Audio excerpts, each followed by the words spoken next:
नमस्कार दोस्तों, आपका हमारे YouTube channel Ajit Choubey academy making science and Hindi so simple में बहुत बहुत स्वागत है। हम लोगों ने आज हिंदी व्याकरण का एक और कड़ी में जोड़ने जा रहे हैं। व्याकरण जिसका जो पार्ट है, जो व्याकरण का जो नाम है, वो अपने में एक बहुत ही चुनिंदा में से एक है।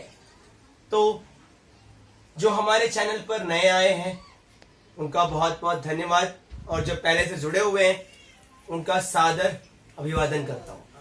आज का जो हमारा जो टॉपिक है वो है अलंकार। ये आपके इंग्लिश में भी आता है फिगर ऑफ स्पीच करके, बट मैं इंग्लिश टीचर नहीं हूं, मैं आपको सिर्फ हिंदी करा सकता हूं। तो अलंकार का मतलब, अभी नॉर्मली आपको एक कॉमन एग्जांपल लेके चलता हूं। मान के चलो आप किसी फंक्शन में जाते हो, बराबर है।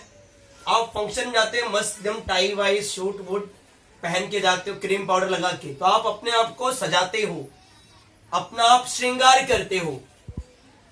वैसे ही महिलाएं गहने सोना चांदी पहनती, मतलब वो उनका अलंकार हुआ। मतलब हम अपने आप को कैसे सजा कर रखेंगे। तो यहां पर वो आपको कॉमन एग्जांपल के लिए मैंने बताया, उदाहरण के तौर पर। आज का जो टॉपिक है ये कोई कविता है, मतलब किसी काव्य की शोभा बढ़ा दे। मतलब आप कुछ कभी कभी आप सुनते हो कि कुछ ऐसा शब्द आता है अपने सामने जो बहुत ही मीठा लगता है, बहुत प्यारा लगता है, लेकिन उसका अर्थ भी अलग होता होगा, ऐसा होता है। तो याद रखो, किसी भी कविता की मगर मैं कोई लाइन पढ़ रहा हूं या मैं कोई कहावत बोलता हूं या मुहावरा बोलता हूं, उसका अर्थ भी अलग होता होगा, तो उसका वाक्य भी अलग होगा। तो वैसे यहां पर आपको कविता स्पेशल बात करनी है। काव्य की पंक्ति की शोभा बढ़ाने को, मतलब मैं ऐसा कोई कविता कोई लाइन पढ़ूं और वो लाइन से मुझे कुछ सीख मिले, तो मुझे समझ में आए कि भैया ये लाइन मेरे लिए बहुत आकर्षण रहा है, तो इसे आप कहते हो अलंकार। फिर से पूरा बताता हूं। किसी भी कविता की शोभा बढ़ाने के लिए आप जो भी अर्थ या शब्द का प्रयोग करोगे उस कविता में, उसे आप और हम क्या कहते हैं? अलंकार। ठीक है, देखो लिखा है मैंने, काव्य की पंक्ति को बढ़ाने को अलंकार कहते हैं। ठीक है, अब अलंकार के बच्चों दो प्रकार हैं, एक है शब्दालंकार और दूसरा है अर्थालंकार। अब देखो मैंने पहले बोला एक शब्द है और एक अर्थ है। शब्दा मतलब वह पंक्ति शब्द के माध्यम से शोभा बढ़ाएगी, और अर्था मतलब वह पंक्ति अर्थ के माध्यम से उस कविता की शोभा बढ़ाएगी। देखो वही होगा डेफिनेशन।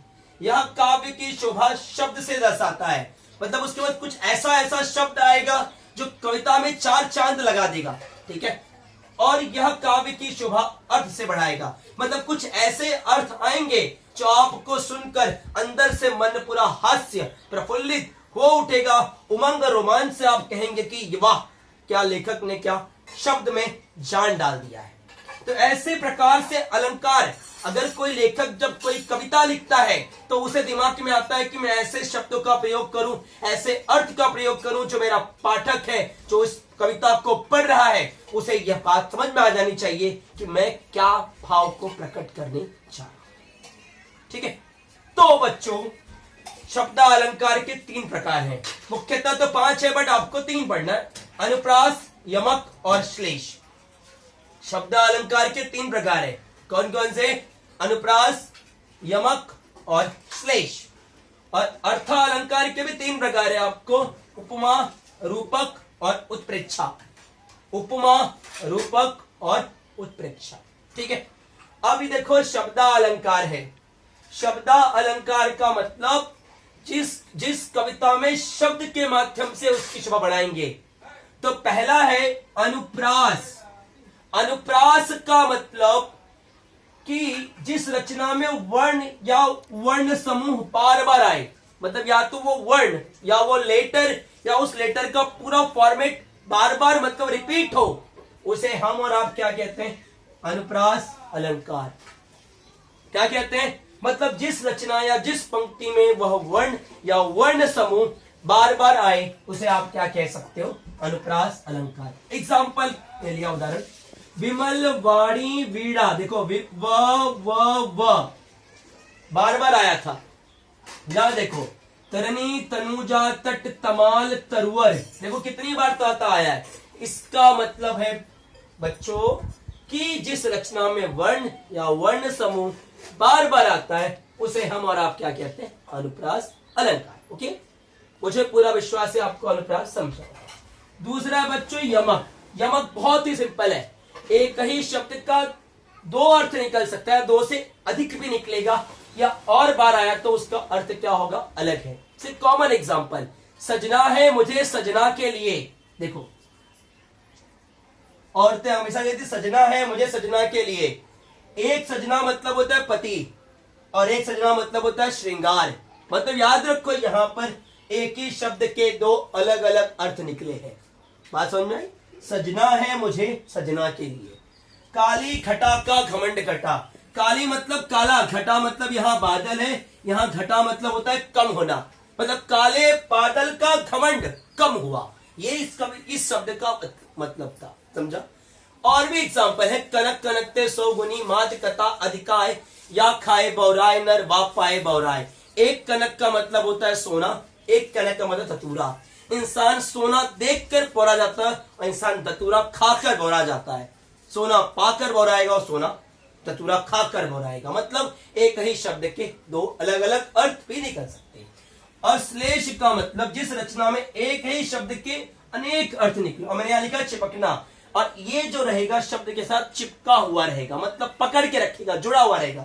जैसे रहीमन पानी राखिए बिन पानी सब सून, पानी गए न उबरे मोती मानुस चून। पानी पानी पानी, तो मतलब यहाँ पर इस पानी का मतलब जल, इस पानी का मतलब फिर भी जल होता, मतलब वो वाक्य हर जगह वो पानी की जो विशेषता है हर जगह अलग अलग कंडीशन में बताई गई, अलग अलग शर्तों पर बताई गई। मतलब जहां पर एक ही शब्द के अनेक अर्थ निकलते होंगे उसे हम लोग क्या कहते हैं, श्लेषण।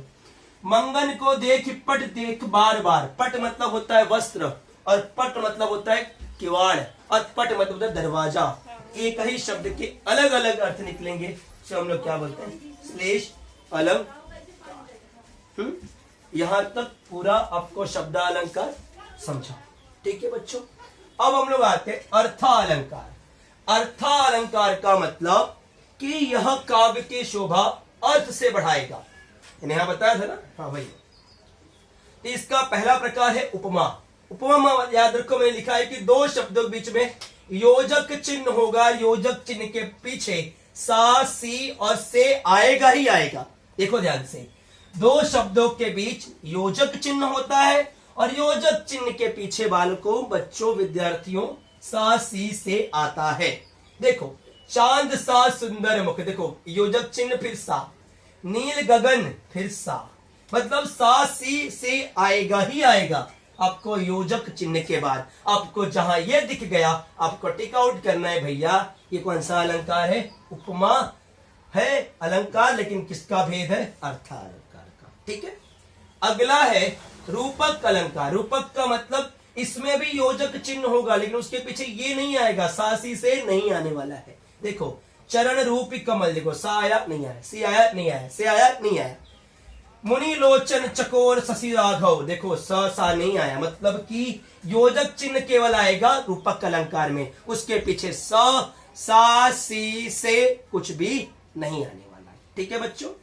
अगला है उत्प्रेक्षा अलंकार। ये बहुत सिंपल है, इसमें आपको मानना है। मानना क्या है, इस पंक्ति में मानो, मनु, मानहु, जानो, जानू, जानहु शब्द दिखेगा। मतलब यहां पर आपको कोई चीज को मतलब अपने मन में मानकर चलना है, संभावना लेना है। तो यहां पर इस संभावना को हम और आप क्या कहते हैं, उत्प्रेक्षा अलंकार। देखो मुख मानो चंद्रमा सा, उसका मुंह जो है चंद्रमा जैसा है, मान लिया मैंने। तो यहां देखो मानो शब्द मैंने दिया था, मानो आ गया। लागती अवध भयवानी भारी, मानहु काल रात अधियारी, देखो फिर मानहु आया। मतलब इस प्रकार के अलंकार में आपको ये शब्द दिखेगा, मानो, मनु, मानहु, जानो, जानू, जानो। तो ये आपका गया अर्था अलंकार। हम फिर से रिवाइज करते हैं। इस तरह से आपका अलंकार जो विषय था पूरी तरह संपूर्ण हुआ। अगर किसी को समस्या है तो कमेंट कीजिए। धन्यवाद।